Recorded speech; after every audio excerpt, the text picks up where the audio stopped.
दुनिया के सबसे रहस्यमयी स्थानों में से एक, जहां पर समुद्र की गहराइयों में छिपे हुए हैं अनसुलझे रहस्य, जहां पर बिना किसी निशान के जहाज और हवाई जहाज सब गायब हो जाते हैं। समुद्र के इन तीनों जगह पर घुसते ही कंपास अपना काम करना बंद कर देता है और यहाँ का टाइम कुछ अलग तरह से गुजरता है। और इस रहस्य को, जिसे आज की डेट में पूरी दुनिया बरमूडा ट्रायंगल के रूप में जानती है।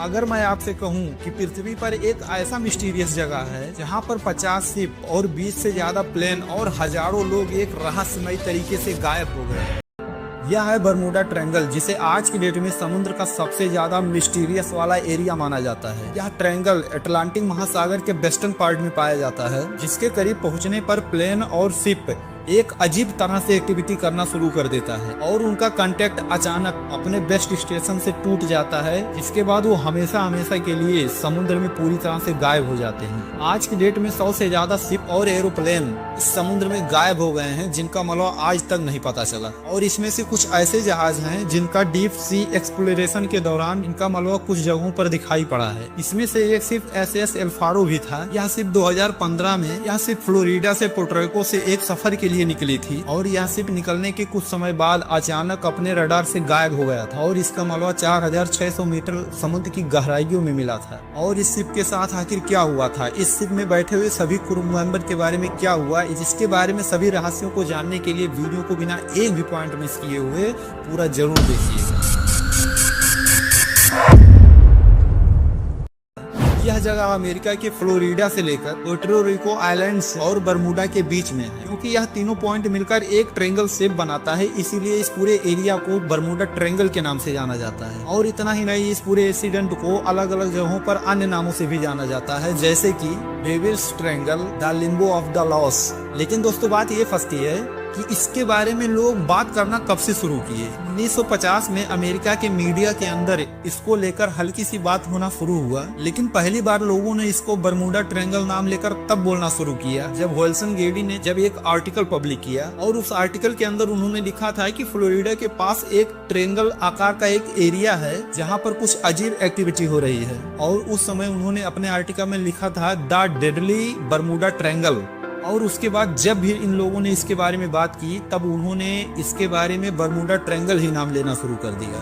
और इस ट्रायंगल के बारे में सबसे बड़ी मिस्ट्री बात ये थी कि जैसे भी इस ट्रायंगल के बीच में जाओ तो यहाँ पर कम्युनिकेशन सिस्टम टूट जाता था, लोगों का कंपास काम करना बंद कर जाता था और रडार सिस्टम भी टूट जाता था। और ये सब तो चल ही रहे थे, इसके साथ साथ आसमान से प्लेन और समुद्र के शिप ये भी इसी के अंदर डूब जाते थे। और बात जाहिर है कि इसके साथ जो लोग भी थे वो भी रहस्यमय तरीके से गायब हो जाते थे। और इतना ही नहीं, गायब वो इस तरीके से होते थे, चाहे वो आदमी हो चाहे शिप, उसका एक छोटा सा टुकड़ा भी उन लोगों को नहीं मिलता था। साथ ही जब ये सारे इंसिडेंट हो रहे थे तो लोगों ने इस जगह को अलग अलग नाम से भी बोलते रहते थे। कुछ लोगों ने ये बोला कि इस एरिया में एक सी मॉन्स्टर है और कुछ लोग ये भी बोल रहे थे कि इस जगह पर एलियंस का भी प्रकोप पड़ता है, लेकिन कंफर्म कुछ भी नहीं था। लेकिन आप लोग गूगल पर सर्च करेंगे कि जितनी भी किताबें, फिल्म और डॉक्यूमेंट्री बनी हुई है, उतना शायद किसी और टॉपिक के बारे में नहीं बनी। 1880 में एक शिप था जिसे एलिन ऑस्टिन के नाम से जाना जाता है और यह शिप इंग्लैंड से न्यूयॉर्क के लिए निकलता है। 2 से 3 दिन ट्रेवल्स करने के बाद जो इस शिप का कैप्टन था, जिसका नाम ग्रिफिन था, वह जल्दी के चक्कर में एक अनप्लान शॉर्टकट लेता है। और दोस्तों यह जो शॉर्टकट था ये बरमूडा ट्रायंगल के बगल से होते हुए जाता था। और जैसे ये बरमूडा ट्रायंगल के करीब जाता है तो यहाँ के कैप्टन को एक ट्रायंगल के पास एक शिप दिखाई पड़ता है जो बिना किसी पैटर्न के इधर से उधर एक अजीबोगरीब तरीके से मूव कर रहा था। कैप्टन ने उस शिप के साथ कई बार कम्युनिकेशन करने की कोशिश की, लेकिन उस समय उसका कोई रिस्पॉन्स नहीं मिला। पहले तो ये लोग डर रहे थे, लेकिन कुछ समय बाद कैप्टन ने कुछ टीम बनाकर इस शिप के पास भेजा कुछ लोगों को इसलिए भेजा गया कि ये बोट आखिर रिस्पांस क्यों नहीं दे रहा है। और वो लोग जब उस बोट के पास जाते हैं तो लोग शॉक रह जाते हैं, क्योंकि वह उसमें कोई नहीं था, ना कोई कैप्टन, ना कोई क्रू मेंबर, ना ही कोई पैसेंजर था, क्योंकि वह सिर्फ पूरी तरह से एकदम खाली थी और कोई इसमें तोड़फोड़ नहीं हुआ था। और फिर ये लोग डिसाइड करते हैं कि ये जो खाली बोट है इसको अपने साथ न्यूयॉर्क लेकर चलते हैं और वहाँ के अथॉरिटी के साथ कांटेक्ट करेंगे ताकि इस जहाज के साथ जो भी हुआ हो उसके बारे में ये लोग जान सके। और ये लोग जैसे लेकर जाना शुरू करते हैं तो उस एरिया में बहुत भारी तूफान और बारिश आ जाती है और कुछ समय के लिए वो जहाज पूरी तरह से गायब हो जाता है। और जब वह तूफान शांत हो जाता है तो दोबारा से वह जहाज दिखाई पड़ता है। लेकिन उसके बाद भी ये सब देखकर वो लोग शौक रह जाते हैं, क्योंकि जिन लोगों को भेजा गया था उस नाव पर वो लोग भी पूरी तरह से गायब हो जाते हैं। इसके बाद दोस्तों बात जाहिर है कि ये लोग उस बोट को वहीं पर छोड़ देते हैं और अपने रास्ते न्यूयॉर्क के लिए रवाना हो जाते हैं और यह कहानी हर तरफ पूरी तरह से फैल जाती है। इसके साथ दोस्तों एक और बोट था जिसका नाम था मैरी सेलेस्ट। इस जहाज को 7 नवंबर 1872 को न्यूयॉर्क के लिए निकलना था और इस शिप में बहुत से लोग बैठे थे। यह शिप पूरी तरह से एकदम खचाखच भरा हुआ था।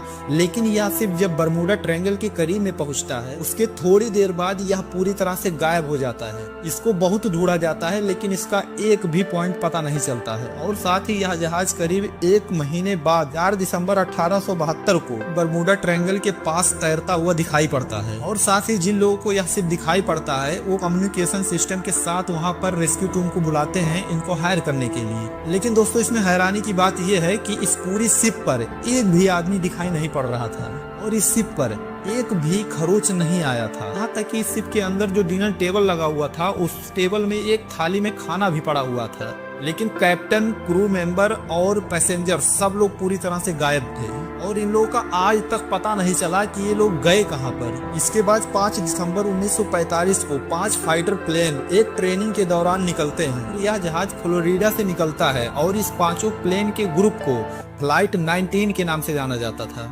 और इन सब फ्लाइट में सभी लोग ट्रेनर थे। इसमें से एक सीनियर कैप्टन था जिसका नाम चार्ल्स था। इनका जो ट्रेनिंग का रूट था इनका ये था कि फ्लोरिडा से ये जहाज निकलेगी और जहां पर एक सिकंदरा की एक जगह है वहां पर ये लोग बम गिराएंगे। उसके बाद ये लोग यहाँ पर जाकर वापस फिर फ्लोरिडा पर आ जाएंगे। लेकिन जब ये लोग उस समय निकलते हैं तो मौसम एकदम साफ था, लेकिन 2 घंटे बाद मौसम खराब हो जाता है। और इनका जो ग्रुप लीडर होता है उनका कहना यह था कि स्टाफ को हम पूरा नहीं करेंगे बल्कि खराब मौसम की वजह से जहाज को वापस ले जाते हैं। और चार्ल्स जब अपना कैंपस निकाल कर देखते हैं तो वह पूरी तरह से खराब हो चुका था। इसके बाद वो दूसरा कैंपस निकाल कर देखते हैं, वो भी खराब निकलता है। और अपने टीम के लोगों के साथ कम्युनिकेशन सिस्टम बनाते हैं, उनका भी कैंपस खराब निकलता है। और इनके स्टेशन के ग्रुप वाले जब इनसे कम्युनिकेशन सिस्टम बनाते हैं तो पता चलता है इनका पूरा सिस्टम खराब हो चुका है। और साथ ही इन लोगों को ढूंढने के लिए एक और एयरक्राफ्ट भेजा जाता है, वो भी रास्ते में गायब हो जाता है। इनका लास्ट मैसेज ये था कि इससे यहाँ पर 100 फीट की ऊंचाई पर इनको एक जलता हुआ एक गोला दिखाई पड़ता है और उसके बाद ये भी गायब हो जाता है। और जो सुपर कोलंबस थे उन्होंने अपनी किताब में लिखा हुआ है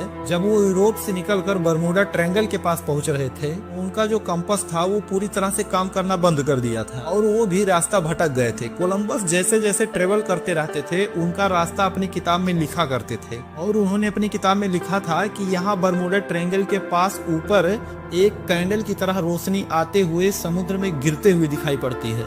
रूस गवर्नर एक ऐसे आदमी थे जो बरमूडा ट्रायंगल को सरवाइव करके वापस चले आए थे। बरमूडा ट्रायंगल के एरिया में 8634 शिप आज तक गुजर चुके हैं, जिनमें से 2 कैजुअलिटी हैं। और आप लोग कंपेयर करेंगे वर्ल्ड के सभी कैजुअलिटी से और इसके बाद भी बरमूडा ट्रायंगल पूरे वर्ल्ड में फेमस है क्योंकि इसका हिस्ट्री जो है इतना ज्यादा मिस्टीरियस है। क्योंकि यह मिस्ट्री एक डॉक्यूमेंट्री, मूवी और न जाने कितनी किताब लिखे गए हैं जो लोगों के मन में एक भ्रम सा पैदा कर देता है और लोग इसको जानने के लिए बहुत इच्छुक हो जाते हैं।